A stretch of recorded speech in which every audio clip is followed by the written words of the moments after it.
So let's get started with the skeletal system today. And first thing we'll take a look at is the different ways in which we can classify the bones of our skeleton. When we are fully formed, we have a total of 206 bones. But as a developing fetus, by the way, we actually have many more. So as we finish forming our bones, some of those bones merge and we end up with just 206. And I apologize, I kind of used small font for my text for the slides, so that's another reason why it's so important for you guys to follow with your devices. Okay, so one way in which we can classify this big pile of 206 bones is to organize them according to what region they occur in. And so based on that, we have what we call the axial skeleton, which forms pretty much the axis of the body, versus the appendicular skeleton, which is the skeleton that forms your appendages. So if we look at the figure that I have included, then all of the blue here represents the axial skeleton. Notice that these are the parts of the skeleton that kind of form the axis of the body. So if you look at which parts these are, then we have the skull. Oops, that arrow only goes in one direction, huh? Then we have the skull. Let me switch cursor. Let's do this. So we have the skull, we have the vertebral column, and then we have the rib cage. All right? This is a question I've asked in the past. You know, I've asked students in the past, what belongs to the axial skeleton?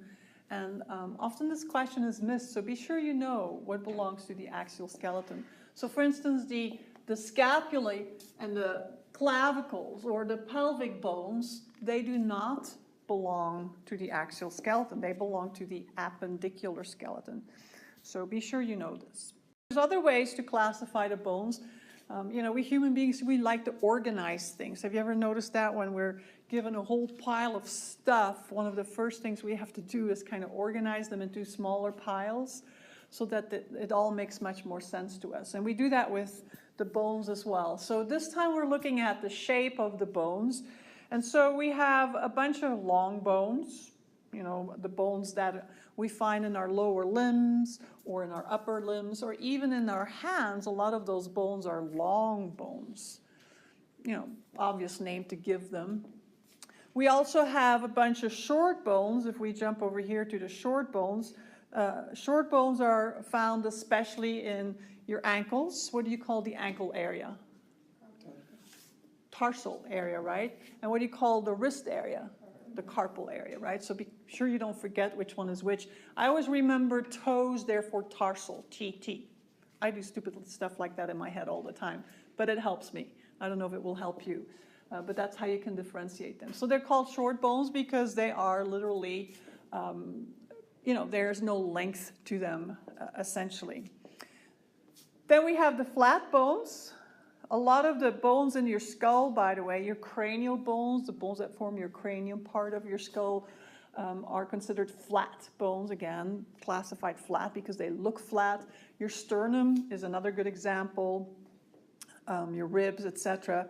And then there's a whole pile of bones we don't really know what to do with, and we'll just give them, we'll just put them in a pile called the irregular bones. Your vertebrae are a good example. Even your pelvic bones go in that pile as well, and a few more.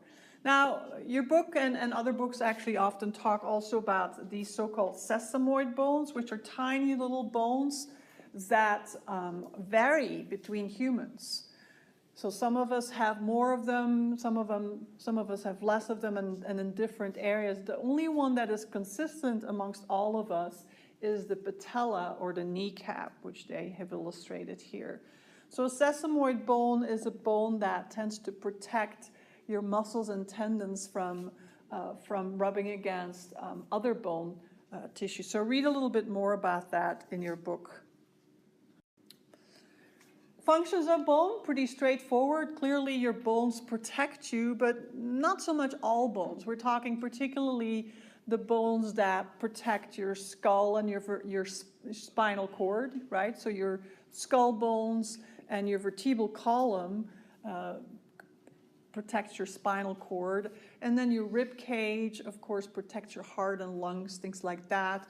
Your pelvic girdle protects especially those reproductive structures, right? But if you think of the bones that form, most of the bones that form your appendages, they don't really provide protection, do they now?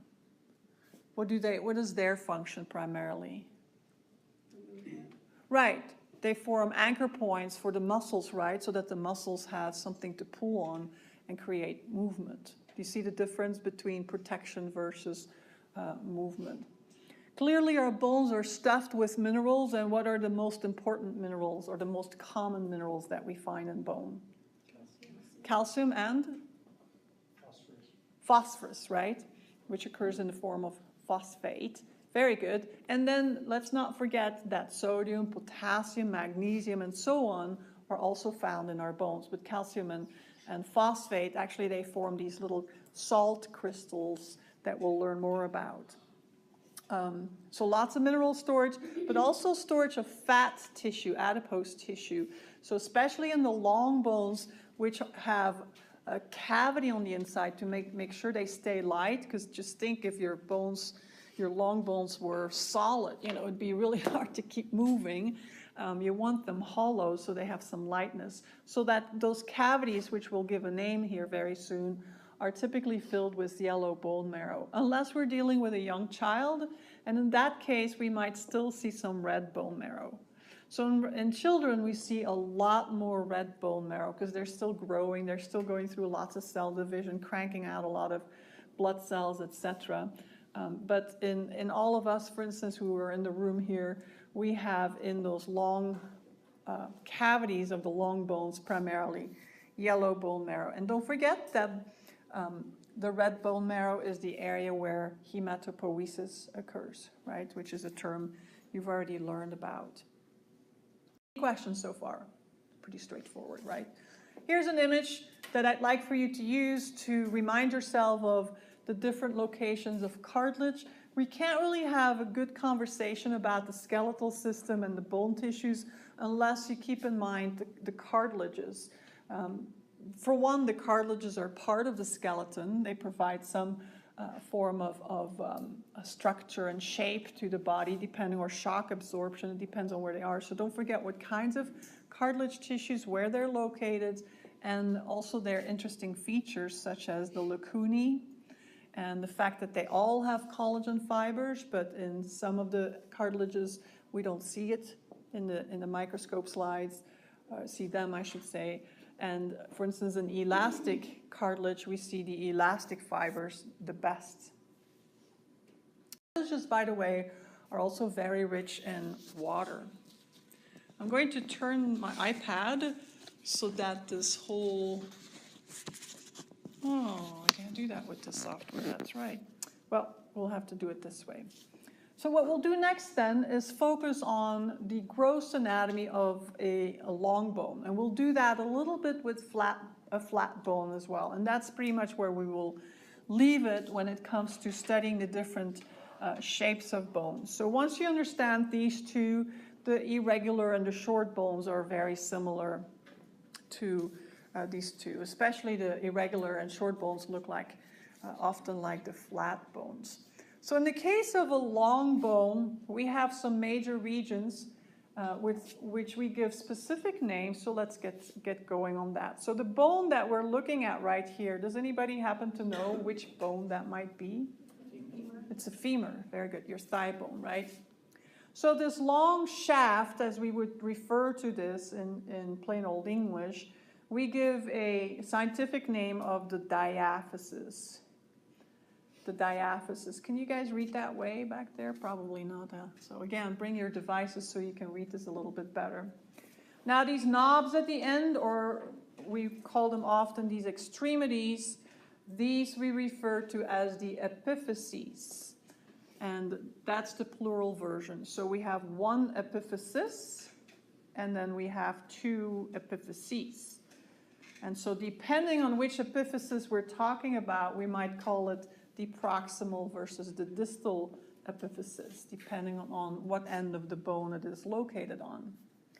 Now there's a rather small region that sits sort of in between the diaphysis and the epiphysis, and that is called the metaphysis or metaphysis. This is going to be especially an area that we'll bring up when we talk about the growth plate, which we will actually refer to as the epiphyseal plate as we get to it. All right, so the metaphysis is the area where we would expect to find the growth plate. Mind you, do we have a growth plate or an epiphyseal plate in an adult bone, I should say, in a bone that's finished growing? No. All right, so we'll see what happens to that epiphyseal plate. Now, like I said, the inside of these long bones is hollow, and we refer to that cavity, since it sits in the very core of the bone, as the medullary cavity. Remember, medullary or medulla always refers to the very inside, like you had a medulla of the hair follicle. Remember that? Which then on top of it had a cortex. And as a matter of fact, where it is labeled here compact bone, which is the outer layer of bone tissue that essentially holds up the diaphysis, we can refer to that as, I might as well write this down for you guys, we can refer to this as the bone collar or even the cortex. Collar as in C-O-L-L-A-R, or the cortex. You'll see that at times too. Let me choose another color that's a little light, isn't it? Let's choose red. Okay. Let's move on to the next slide. And on the left-hand side, you see that long bone, reminding you that that bone is very vascularized. Not only that, bone also has nerve vessels and lymphatic vessels. You know, we tend to think of bones as these dead things inside of us, because that's typically what we see, you know.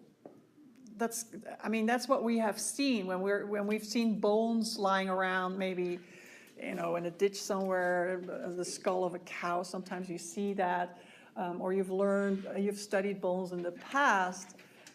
You know, they're not live anymore. But bear in mind that there's quite a bit of vascularization. And I'm not going to hold you responsible for the name of all these arteries and veins, except for this one right here, which is your nutrient arteries and veins, which enter the diaphysis pretty much right in the center of the diaphysis. So I'd like for you to be aware of that. So let's focus on the figure on the very right here to add a little bit more terminology. And maybe what I ought to do is blow this up a little bit. So there we go. So we can focus on that part for now. So the epiphyses are going to be pretty rich in spongy bone tissue. Remember, there are two types of bone tissue.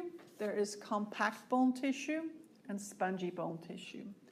We find compact bone tissue to form the bone collar or the cortex of the diaphysis, while the majority of the epiphysis is spongy bone tissue. But we have some compact bone tissue at the periphery as well, just to give it some more strength. The end of the long bone is going to be covered with that hyaline cartilage, which we refer to as, I should say, that layer we call the articular cartilage. And why is it called articular cartilage? What is it implying that's happening there? What do we mean by articular? What does to articulate mean? Movement, right. So this is where an articulation is a joint. So an articular cartilage is where there is a joint. The joint can also be called articulation, by the way. I'm going to abbreviate that. There you go. Now notice that they mention here epiphyseal line. And the epiphyseal line, which we see right about here, in this case, is the remnant of the epiphyseal plate. What is the epiphyseal plate again? In English terms? The growth plate, right? When we have stopped growing, that growth plate, which by the way is made up of hyaline cartilage, disappears and instead it becomes a line. So the fact that you see a line tells you this bone has stopped growing. Okay, now if we bring this back to its original size, what we're going to do next then is focus on the membranes that we find inside of the bone and on the outside of the bone. And they're called periosteum and endosteum. So I want to give you a little bit of a preview. So on top of the bone collar, we're going to see the periosteum. It will not cover the articular cartilages though. The articular cartilages are not going to be covered, but the periosteum sits on the outside of the diaphysis. And then lining the medullary cavity and lining all these holes here in the spongy bone tissue, there we're going to have another membrane called the endosteum. So here we see them listed, the two membranes. We have the periosteum and we have the endosteum. And if you listen to their names, you know, they tell you where they are located. Periosteum, around the bone, right? Endosteum, inside of the bone. All right? Try to always understand what these new terms mean. If you need to get online and figure out the Latin or Greek root, you should do that. If I remember correctly, I provided you with all kinds of Latin roots under extra resources or so as well. But you can just dig around on the internet. It'll make your life so much simpler in this class if you just know some of these Latin and Greek roots. So just to give you a little bit of a preview, your periosteum is going to cover most of the diaphysis, and it consists of two sublayers. So the periosteum is pretty thick. And the outer layer has a bunch of fibers in it. As a matter of fact, it's kind of a dense regular to dense irregular connective tissue. It's vascularized, it's innervated, and it provides some protection. But the inner layer, the layer that actually touches the bone itself, is just a bunch of cells, a bunch of bone cells, which we haven't said a whole lot about yet. And therefore, we refer to this layer as the osteogenic layer. You'll find out here in just a second why it's called osteogenic layer. But the bone types, the bone cell types that we find in there, we're going to keep coming back to these over and over and over again, are the osteoprogenitor cells, osteoblasts, and osteoclasts. Your osteoblasts are your bone builders. Your osteoclasts, on the other hand, they break down bone tissue. And the way I remember that the osteoclasts break down bone tissue is because osteoclasts have that k sound and break down. That's how I do it. Again, that's what works for me. I don't know if that will work for you. Your osteoblasts build. And then your osteoprogenitor cells are stem cells for the osteoblasts. And we will look at that again. So if you haven't quite gotten everything I just said about these cells, no worries. We will talk about these cells until you're sick of them. We'll mention Sharpie's fibers in just a little bit. Notice that, oh, by the way, so why do we refer to that inner layer as the osteogenic layer? Well, if this is the layer, or if this layer contains such cells as osteoblasts, which can build bone tissue, we're clearly capable, with the help of this layer, of generating new bone tissue. So from there, the term osteogenic layer. Remember, genesis means creation, making of, generating, basically. Now, the endosteum, you're going to find lining the medullary cavity, but also other things. And you'll see that the bones are full of holes and canals. We'll talk about what the trabeculae are in just a little bit. Those are found in spongy bone tissue. And the endosteum is similar to the inner osteogenic layer of the periosteum. So it's again also made up of these bone cells we just listed, just not very organized. It's just sort of a bunch of cells sitting around, maybe some fibers, but really not a whole lot. It's primarily just cells. So now take a closer look at what this is like on a diagram. And let's say that we take a chunk out of the bone organ right here and blow that up. Then here we see the periosteum in greater detail. And so this outer layer, this outer layer is going to be the periosteum, the periosteum's fibrous layer. While we have an inner layer, which is mostly cells. And you're going to see this a little bit better in just a moment. This whole periosteum is actually attached to the actual bone tissue with collagen fibers, which we refer to as Sharpie's fibers. You'll see that label coming up here, or you might have already seen it in a previous image. So let's go back to the original size of the picture and now zoom into an area that is more in the spongy bone tissue. So here we are in the spongy bone tissue area of an epiphysis. And we'll understand all of this stuff here better, you guys, in just a little while. But what we need to focus on is the endosteum. So the endosteum, it lines the medullary cavity as well, so the inside of the medullary cavity, but it also lines all of the holes that you see in the spongy bone tissue. And even though it doesn't seem like we're looking at a hole, right here would be a hole. You know, you can only create holes if there's walls of some sort, so this is the wall of the hole. And this is where all of these cells are that we just listed. Anywhere from osteoblasts to the big beasts, these are your osteoclasts. Your osteoclasts, remember, they break down bone tissue, and so they're more like macrophages. They're always like, where's that bone tissue? I'm going to chew it up, right? So we'll learn more about that. So those are your two layers. Now, those bone membranes, or two bone layers, I should call them bone membranes, really, play a very important role all throughout life. Because they have the bone building cells and because they have the bone breaking down cells, we depend on them to make our bones in the fetus. We depend on them to lengthen our bones and to thicken our bones as we grow as children. We depend on them as we remodel our bones throughout the rest of our lives. As a matter of fact, when you're sitting there in your chairs not doing a whole lot, your bone tissue is very busy.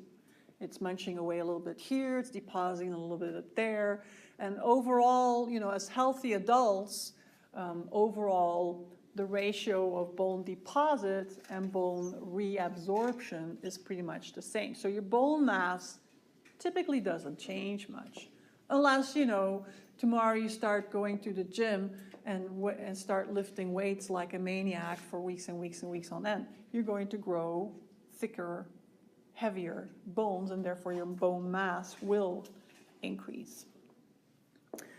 Okay, so now we're looking at a flat bone. We only have 6 more minutes to go, you guys. I know you're tired after a test, but hang in there. So a flat bone we find especially in the cranial area of the skull. Your sternum is an example of a flat bone. And I always like to describe a flat bone as a Swiss cheese sandwich. So you have this big slab of, or thick slab, I should say, of Swiss cheese, which is the spongy bone tissue area right here, with all the holes in it, right? And then we have the compact bone tissue here. These are your pieces of bread. Okay, so you have spongy bone tissue squeezed in between 2 layers of compact bone tissue. Now, on top of that compact bone tissue in a living bone, what else do you think you'll find there? A bone membrane called, on top of here and on top of there. Just like we saw on a long bone. What is that bone membrane called? The periosteum, right? So imagine that on top of this compact bone layer here and there, you would also have a periosteum. Let's take a closer look at the spongy bone so that you start to be able to visualize it a little bit better. You can clearly see all the holes in it, but what creates those holes? So let's see what that looks like. So this is kind of a high magnification of spongy bone tissue. And, you know, we now see all the holes. And all of those holes are lined with endosteum. So if I were to draw the endosteum without glasses, we would be kind of like right here. How did I do? Kind of a thin pen, but here, I'll make it thicker. How's that? Right?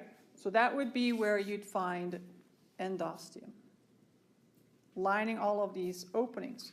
Now, what makes the openings is the trabeculae. And the trabeculae are all of these struts. So all of these beams or struts, whatever you want to call them, the hard part of the spongy bone tissue, we call trabeculae. And I'll spell that for you. Trabeculae. That would be plural or singular? Can you guys read that? It'll be written out for you on other slides. That's plural. So singular would be trabecula, all right? So all of these trabeculae are covered with the endosteum, or you could say the cavities are lined with the endosteum. Okay, let's go back to the original size of the picture so that we're not lost in where we are. So we just looked at what the anatomy is of a typical flat bone. Now, we just saw spongy bone tissue in this flat bone. Often the spongy bone tissue in flat bone gets a unique name, and it's referred to as diploe. Diploe. Now, just to give you a little heads up, you guys, and let me just wrap this up and then I'll let you guys go. When I uploaded your assignments for the skeletal system, Blackboard and the software I used had a bit of a hiccup when I used an umlaut like that on top of the letter E, but that's how you spell diploe. So I tried to fix for most of the questions, but on occasion it might start with diplo and then throw some weird symbol in. But I think you'll be able to recognize it, okay? At any rate, so the diploe, or diploe, is another name for the spongy bone tissue in flat bones, all right? In flat skull bones, more specifically. Now, this slide focuses on locations for red bone marrow. In children, as I said earlier, we find lots of red bone marrow. In children, we even find red bone marrow in the medullary cavities. Remember what the medullary cavities are? The cavities in the diaphysis and the shaft of the long bones, right? Your long bones have to be hollow. That hollowness in you and I is filled with yellow bone marrow, fat tissue. But in growing children, we still see a lot of red bone marrow there. Other areas for red bone marrow in all of us, not just children, is in the spongy bone tissue of our skull bones, such as better called the diploe, and the extremities of some of our major bones, such as the femurs and the humerus. What is the humerus? Your arm bone, right? Notice how you spell it. There's no O in there, right? Because that would be being funny, right? So be careful. Your sternum has red bone marrow. Your vertebrae have red bone marrow as well. Okay, we're a little bit behind the other class, but that's okay. So I'm going to stop here. This is kind of a good stopping point. This is one question or one favorite.